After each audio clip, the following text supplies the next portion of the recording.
Bienvenidos al módulo 4 de su diploma. Es un gusto para mí estar de nuevo con ustedes. Mi nombre es Karina Venegas, kinesióloga, magíster en Ciencias Biológicas, mención Neurociencias.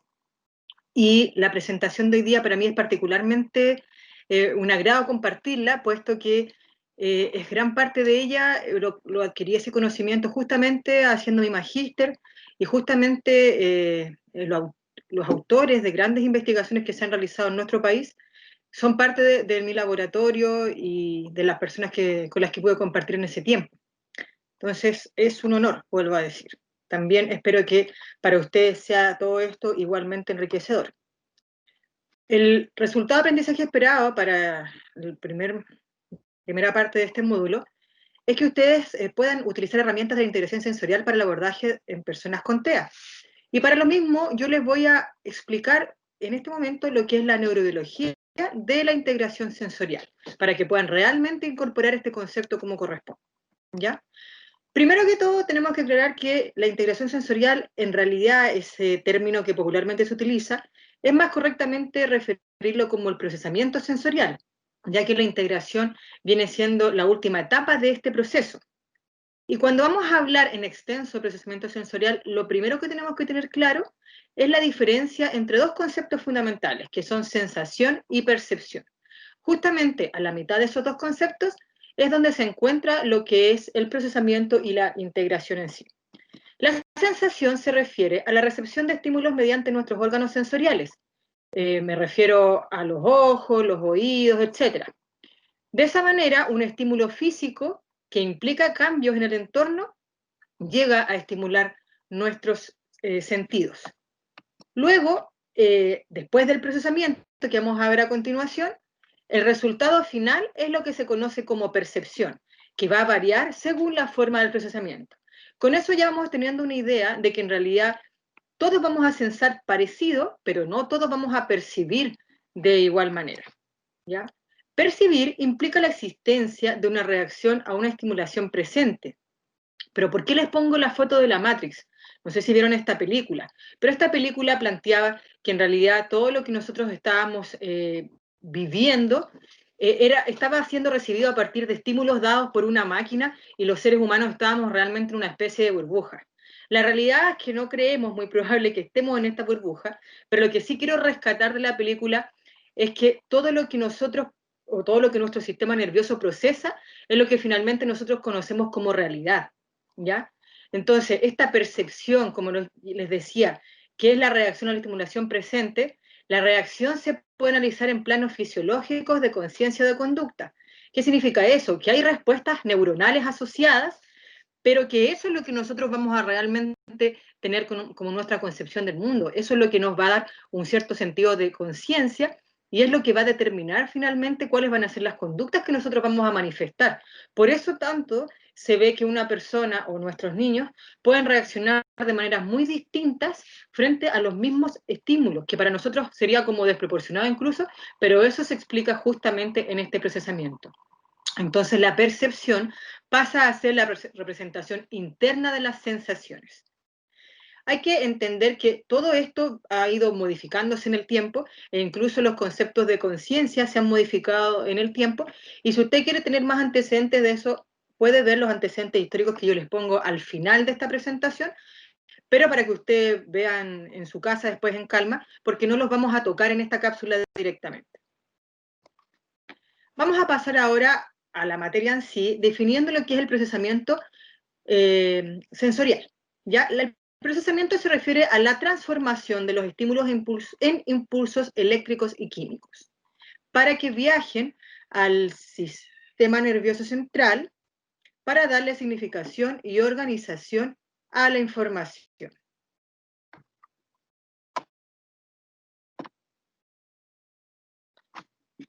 La neurona sensorial recibe un tipo de energía. Esta es transformada en procesos electroquímicos para ser analizada por el sistema nervioso central. ¿Qué significa eso? Que los oídos van a percibir algunas cosas, los ojos, nuestra nariz, nuestras manos, nuestra boca, pero todo lo que ellos perciban es una energía nomás, que la tienen que transformar a través de procesos químicos y eléctricos para poder realmente irla pasando a nuestro sistema. Y eso va a implicar una serie de etapas. Estas etapas que tiene el procesamiento sensorial se pueden mencionar 5 principalmente. La primera, que es la recepción, y ahí va a aparecer el concepto de campo receptivo, luego la transducción, la codificación, la representación y finalmente la integración sensorial. El objetivo de todo este proceso es que el sistema nervioso reciba la información, le dé un sentido, la relacione con conocimientos previos y finalmente la reconozca. O sea, tenemos interpretación, significación y organización como parte de este procesamiento. ¿A qué va a ir todo esto? Ahí usted qué ve. Usted me puede decir que ve en esa imagen un jarro, ¿cierto? Como un florero. O también podemos decir que ve dos personas, una mirando a la otra. La verdad, pues, es que ambas cosas son correctas, puesto que nosotros lo que sentimos cuando hablamos del ruido, sentimos ondas de aire, pero percibimos sonidos. Por otra parte, sentimos acciones mecánicas, pero percibimos caricias o golpes. Sentimos gases volátiles, pero percibimos la fragancia de un perfume o el aroma del desayuno. Nuestras percepciones, entonces, no son registros directos del mundo que nos rodea, sino que se construyen internamente, siguiendo reglas innatas y constricciones impuestas por las capacidades de cada uno de los sistemas nerviosos. En la primera etapa, en la recepción, un estímulo distal, o sea, el que realmente estaba en el medio ambiente, pasa hacia los sentidos. Nuestros sentidos tienen neuronas receptivas especializadas que se van a activar frente a un tipo de energía en especial. Entonces tenemos, por ejemplo, conos y bastones para ver la luz, tenemos las neuronas de nuestros oídos, tenemos los diferentes sensores cutáneos, y hay que partir de la base que los sentidos están adaptados y se siguen adaptando con el tiempo. Por ello, la manera de tomar un estímulo por parte de un bebé no va a ser lo mismo que un adulto.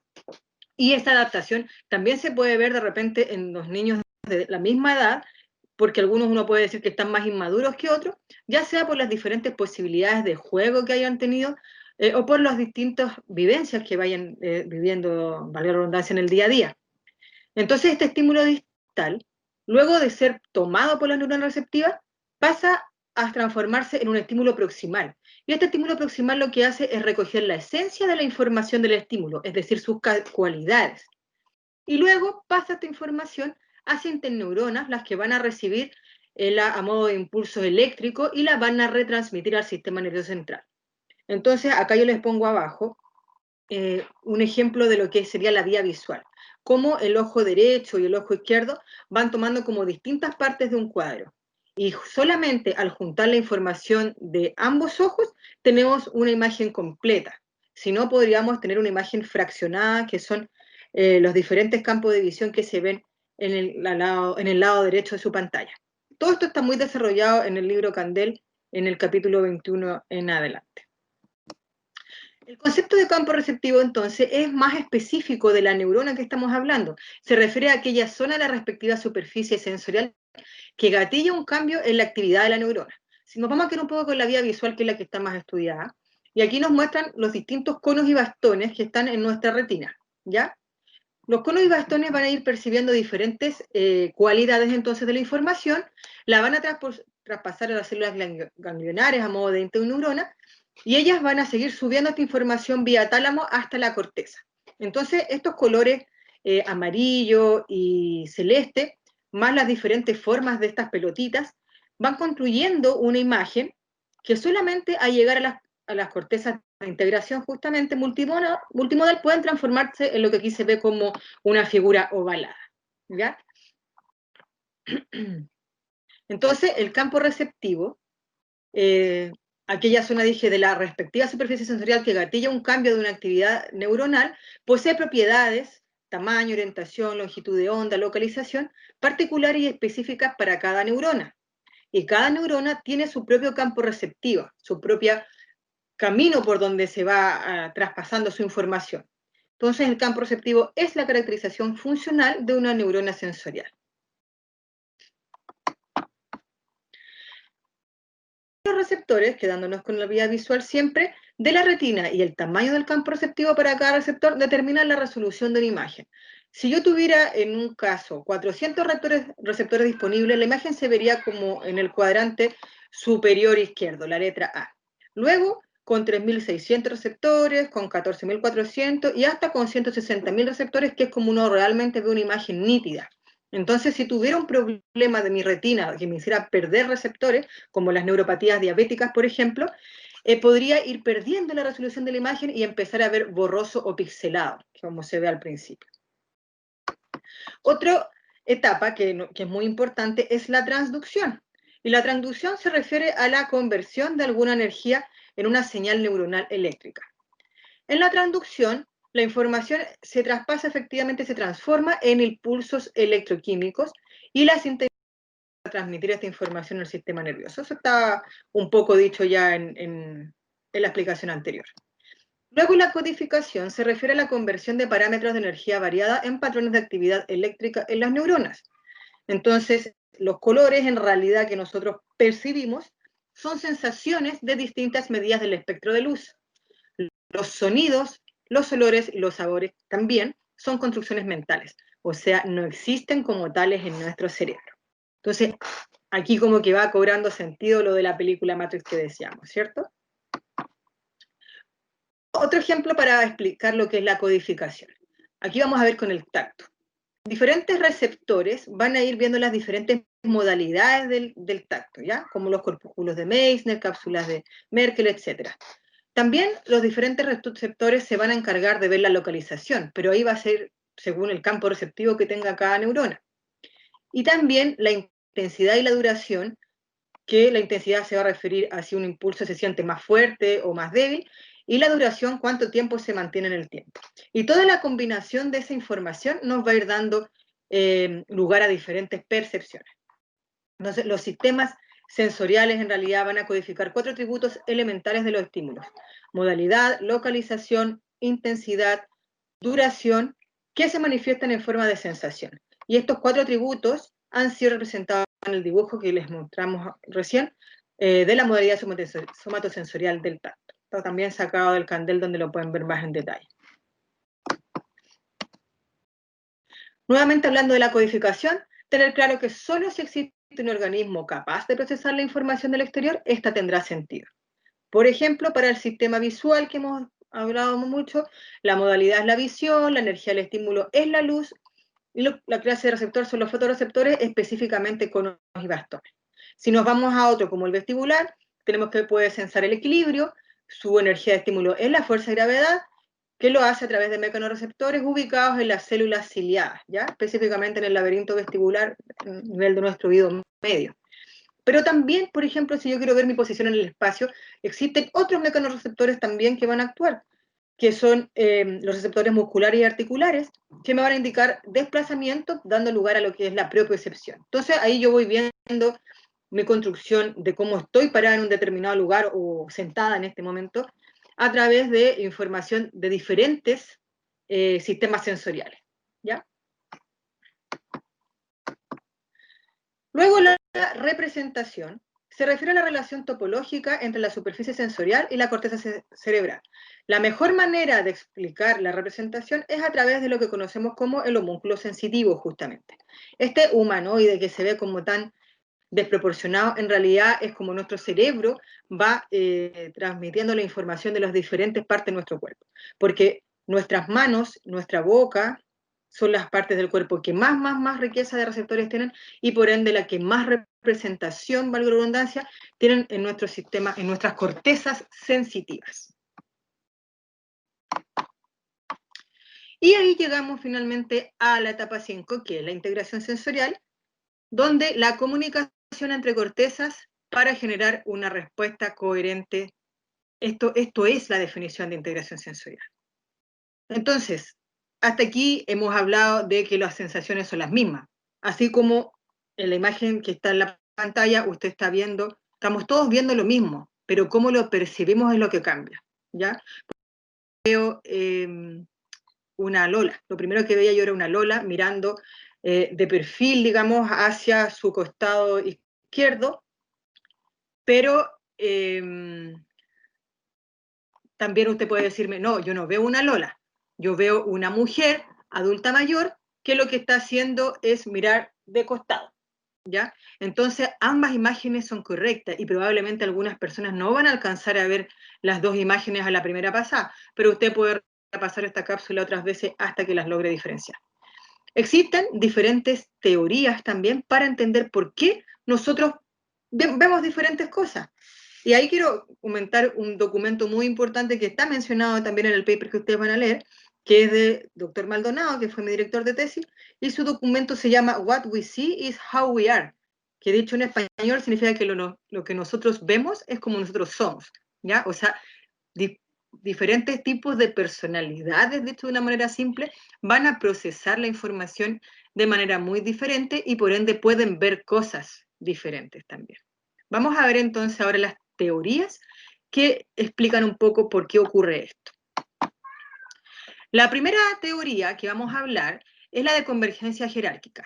Esta teoría habla de un cambio de la actividad neuronal por tasa de descarga en una neurona o lugar específico del sistema, donde dice que vamos a partir de niveles más básicos a más complejos. ¿Ya? Lo que dice esta neurona, por ejemplo, es que cuando me llega a las cortezas occipitales, a mi corteza visual, la información de lo que es un lápiz, vamos a tomar un ejemplo bien fácil de lo que es un lápiz, ¿ya? En realidad, la corteza me está diciendo, mira, te llegó una intensidad de luz roja, en otras partes menos intensidad lumínica, vemos unas zonas más rectas, vemos que esto se puede desprender. Ah, ya. Y eso es lo que me está informando mi corteza occipital, no más que eso. Después, cuando la información va pasando hacia la corteza de integración multimodal, y se asocia a mis memorias, yo digo, ah, sí, esto es un lápiz. Pero solamente cuando termina de llegar la información hacia la corteza frontotemporal, ahí yo puedo decir con certeza, esto es un lápiz Bic rojo, esto me sirve, por ejemplo, para revisar las pruebas de mis estudiantes, pero no me va a servir para escribirle una carta a mi jefe, ¿cierto? No correspondería. Entonces, esa teoría habla de este ordenamiento jerárquico de la información. Pero existen otras teorías también, como la representación distribuida, que también ha sido llamada código de poblaciones o código computacional, donde se refiere a que un patrón distribuido de actividad en diferentes unidades o estructuras va explotando su poder combinatorial. Dicho de otra manera, ensambles neuronales van siendo definidos por su intensidad de descarga. Entonces ya no tenemos como un camino único para llegar a producir una respuesta, sino que se pueden ir haciendo caminos alternativos y según la intensidad y la capacidad de respuesta de los diferentes grupos neuronales se va generando distintas posibilidades de reacción frente a los estímulos. Y esta segunda teoría tiene un poco más de robustez que la anterior y es la que se ha visto, por ejemplo, en los sistemas auditivos también, ya porque te permite tener dos respuestas en paralelo y no una sola como planteaba la anterior teoría. Pero la que más se está dando relevancia ahora es la que habla de la correlación temporal, donde está hablando de las sincronías neuronales específicamente, ¿ya? Donde dice que la respuesta se produce por las poblaciones sincrónicas de neuronas. Habla de ensambles neuronales que están distribuidos y definidos por su activación y sincronía y típicamente exhiben actividad oscilatoria. Lo que está diciéndome aquí es que las neuronas van a tener una respuesta temporal. No es que se vaya prendiendo y apagando una zona y la otra, sino que todas pueden estar prendidas, pero según el tiempo va a generar una u otra respuesta, ¿ya? Todas estas teorías ustedes las pueden estudiar con más detalle en el paper que yo les envié. Pero vuelvo a decir, son diferentes teorías, ¿ya? Y también hay otras posibilidades que se siguen investigando en la actualidad. Lo que sí está claro y lo que vamos a dejar a modo de conclusión es que todas las oscilaciones y sincronías neuronales se van a ver afectadas en trastornos mentales, lo cual me está diciendo que en realidad esa diferenciación entre problemas neurológicos y problemas psiquiátricos no es tal, porque la respuesta para el individuo que lo está viviendo va a ser la misma. Ahí podemos decir a modo de ejemplo lo que ocurre en un síndrome conversivo versus una secuela de ictus o de accidente cerebrovascular. Digamos que una persona tuvo un accidente cerebrovascular y quedó con una secuela de una hemiparesia derecha, ¿ya? Solamente a través de un examen neurológico exhaustivo yo voy a poder comprobar que efectivamente lo que ocurrió ahí es un daño de la primera motoneurona. Pero una persona por un trastorno psiquiátrico, o sea, como una situación de un estrés muy fuerte o un fenómeno traumático, podría verse clínicamente igual. Y vuelvo a decir, solo a través de un exhaustivo examen neurológico yo puedo diferenciar qué es lo que realmente pasó. Pero la persona que lo está viviendo en primera instancia lo va a percibir o lo va a mencionar como que estuvieras viviendo la misma experiencia. ¿Ya? También es importante recalcar que toda conducta tiene un estado de actividad neuronal correspondiente. O sea, no hay ninguna respuesta que se vea externamente en nosotras que no esté relacionada con algo que está ocurriendo en nuestras sincronías neuronales.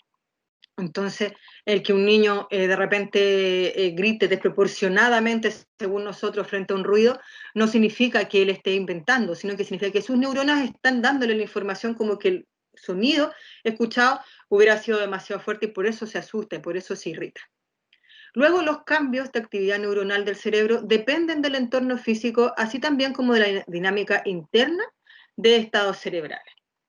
Yo les conté en las primeras clases aquel ejemplo de cómo un día de lluvia podía ser interpretado de diferentes maneras según cómo era mi dinámica interna de ese momento.